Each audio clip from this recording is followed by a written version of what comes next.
David, c'est prêt? Allez-y. Chaim Vivracha. Donc on remercie Akadosh Baruch Hu. Ça a été traduit par la rabbinite Shulamit, ça a été fait par la rabbinite Shulamit Shmida en Eretz HaKodesh. Et ça a été traduit par Gabriel Bekouch du site vive-le-roi770.com. Ok, 770, Sarfat. Ok. Chers frères juifs, fais silence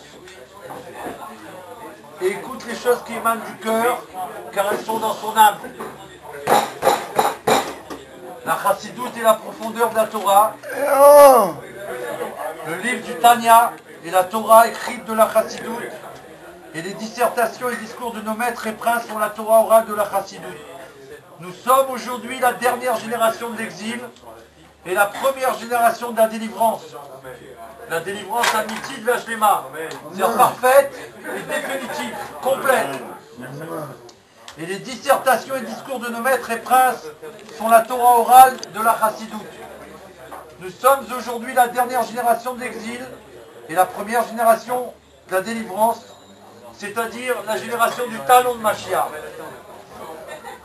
Et notre devoir est d'étudier la chassidoute, de marcher dans ses voies afin de servir Dieu dans sa crainte, avec amour, afin de le servir avec vérité. On sait que Emet, vérité, c'est 441. 441, 4 plus 1, ça fait 9. 9, c'est Emet. D'accord? Et 9, c'est aussi Tesha.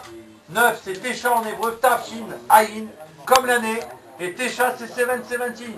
Emet, c'est la vérité. Le 770, c'est la vérité. La Torah, comme toute créature, possède un corps et une âme, une partie extérieure et une partie intérieure. Une partie dévoilée et une autre qui est cachée. La Kabbale est le secret de la Torah et la Chassidoute est le secret du secret de la Torah. La Chassidoute qui s'est révélée dans ces dernières générations, c'est un commentaire de la Kabbale et bien plus que cela encore. De plus, la Chassidoute est perceptible par tous. Il faut filmer tout le monde. Ça y est. Non, on lit. Ouais, mais je peux laisse après. pas tourner, il n'y a personne.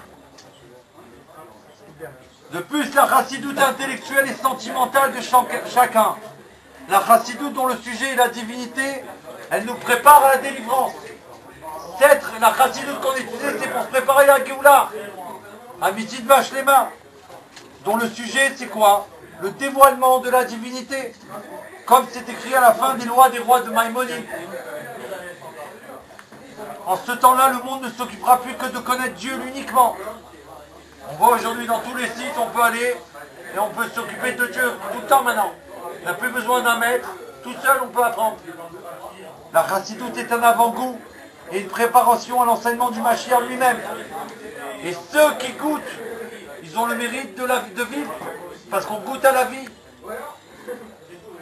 Ainsi, on doit se préparer à goûter avant que se dévoile la délivrance véritable et complète. Et dans notre génération, que l'obscurité elle redouble d'intensité, on a besoin d'éclairer cette obscurité par l'étude de la chassidoute.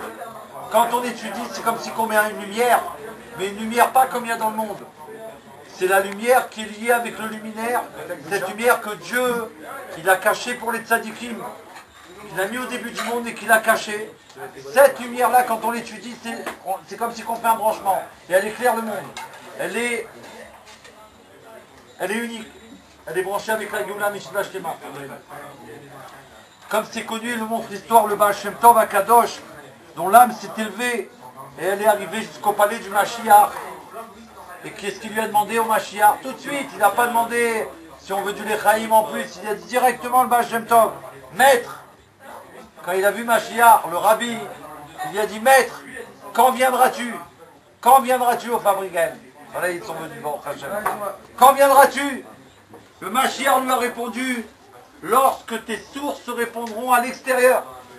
Ça c'était il y a un peu plus de 350 ans maintenant. La chassidoute est une partie de la Torah et elle a besoin d'être étudiée. Et conjointement doivent être étudiés les sujets qui concernent la délivrance et le Mashiach. On doit étudier la chassidoute particulièrement la Chassidut Chabad, mais pas se suffire de ça, on doit étudier toute la partie de la Torah, où on parle de Mashiach, où on parle de Géoula, on doit tout savoir. C'est comme ça que se dévoile l'or, même si on ne comprend pas. Hein. On doit étudier, cette lumière elle apparaît, et elle nous éclaire, on voit qu'il y a du bienfait dans nous, quelque chose de merveilleux. La preuve, regardez, on est là, on n'a pas envie de partir, on n'a pas envie de bouger, on a des obligations, mais en vérité, on n'a pas envie de bouger de là. Dès qu'on est branché avec le Meller, c'est qu'il y a envie de bouger. Pourquoi? Parce que les sujets de Chassidut et de Géoula et Mashiach, ils sont intimement liés. Et ils ont le même but.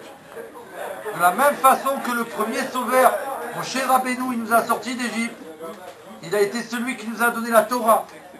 Ainsi, de la même manière, le Mashiach, qui est le dernier libérateur, nous enseigne la partie interne de la Torah. Il fait comme Moshe. Moshe nous enseigne la Torah, le Mashiach nous enseigne la Torah Chassidut. Les sujets de la Géoula, les secrets de la Torah.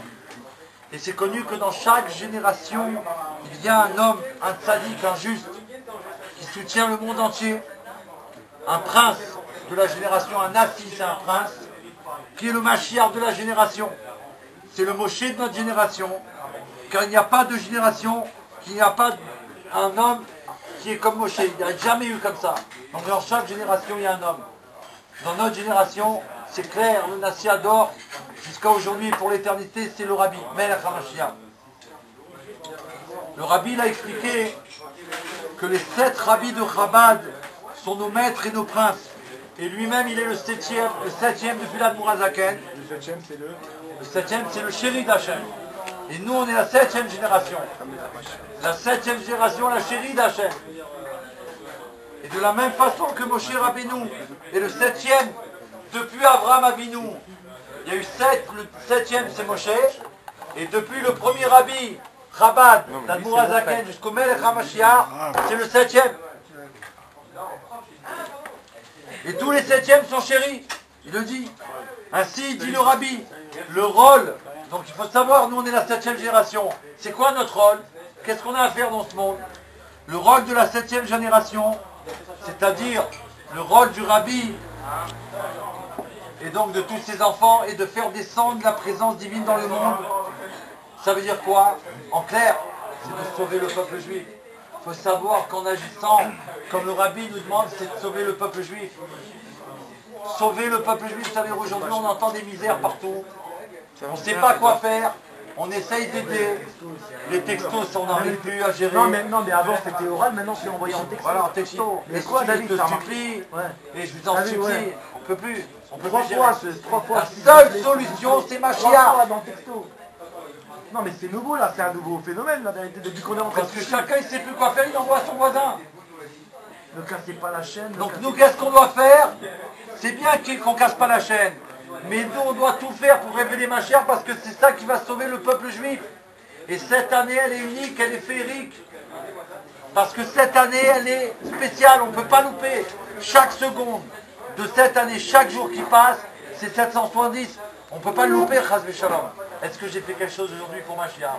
Des gens venant fabriquer, je peux dire que j'ai fait Et quelque 5 chose. avant, et 5 c'est pas rien en vérité. 5 c'est important, 5 parce que nous on n'a pas peut-être beaucoup étudié, mais 5 c'est... Quand tu dis ça, tu parles de quoi? 5770. Bien sûr. 5 c'est pas rien, 5 bien sûr. Parce que tu vois même les Raham, les grands saluts, quand ils te donnaient quelque chose que les Marocains avant, c'était... Il est important parce que nous on l'a pas assez étudié, mais le 5 il est... Alors le rabbi il explique que c'est avec la lettre E que Dieu a créé le monde. Et E c'est 5. Voilà. Donc c'est pour ça. Avec ça il a créé le monde. Mais il nous rappelle que le but de ce monde c'est la délivrance. Donc le rabbi il dit comme ça.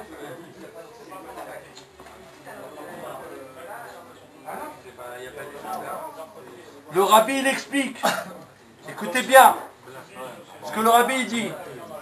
Le rabbi, roi Mashiach, il donne sa propre vie. C'est ce qu'il a fait. Ça veut dire que le rabbi il est vivant pour l'éternité parce que Mashiach, il ne peut pas mourir. Parce que le Mashiach c'est l'éternité. Donc ce qui est en rapport avec l'éternité ne peut pas être le contraire de l'éternité. Mais quand il dit donne sa propre vie, on voit bien qu'on ne le voit pas pour l'instant. Jonathan il a vu.